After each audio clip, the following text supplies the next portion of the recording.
Let me begin by welcoming you all to Downing Street. Thank you very much. Vladimir, very good to see you here on nearly the 4th anniversary of this awful conflict, at a critical stage now in the push for peace. But we will talk this afternoon about the plan in some detail, but the principles remain the principles that we've operated on for a very, very long time, which is that we stand with Ukraine, and if there's to be a ceasefire, it needs to be a just and lasting ceasefire. And that's why it's so important that we repeatedly set out the principle that matters about Ukraine and for Ukraine. And we stand here to support you in the conflict and support you in the negotiations and make sure that this is a just and lasting settlement if we can get that far. But you're very welcome. Much look forward to our discussions. Thank you very much, Chair. Thank you for organizing this meeting. Thank you, friends, Manuel, Friedrich, for our joint meeting.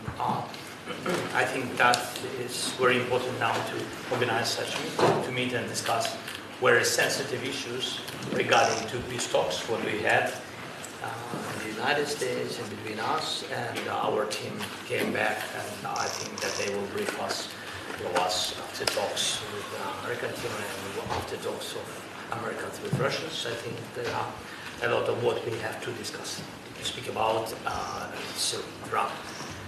things which are very important for today. I think unity between Europe and Ukraine, and also unity between Europe, Ukraine, and the United States. There are some things which we can't manage without Americans, things which we can't manage without Europe.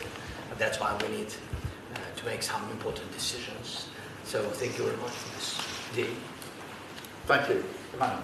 Thank you, Keir. Thank you for organizing this discussion, and thank you, Vladimir, for being with us together with Friedrich. I think we all support Ukraine, and we all support peace and peace negotiations to have a sustainable, a robust peace. And I think we have a lot of cards in our hands.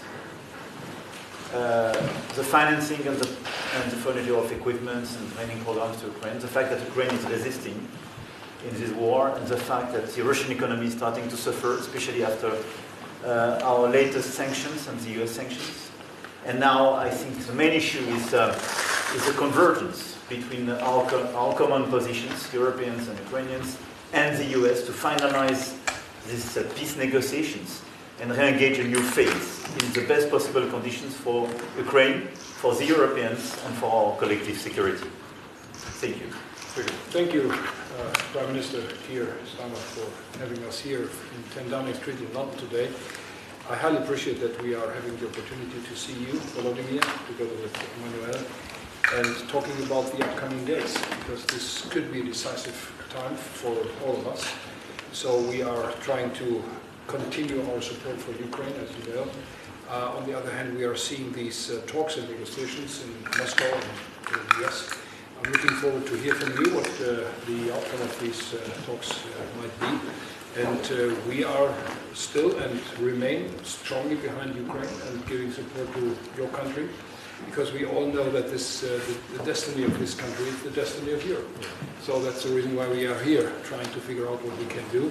And nobody should doubt on our support for Ukraine. And this is what we are firmly standing behind, and the outcome is open. I'm skeptical about some of the details which we are seeing in the documents coming from the US side, but we have to talk about it. That's why we are here. Thank you for your invitation. Thank you all. Thank you very much. Thank you.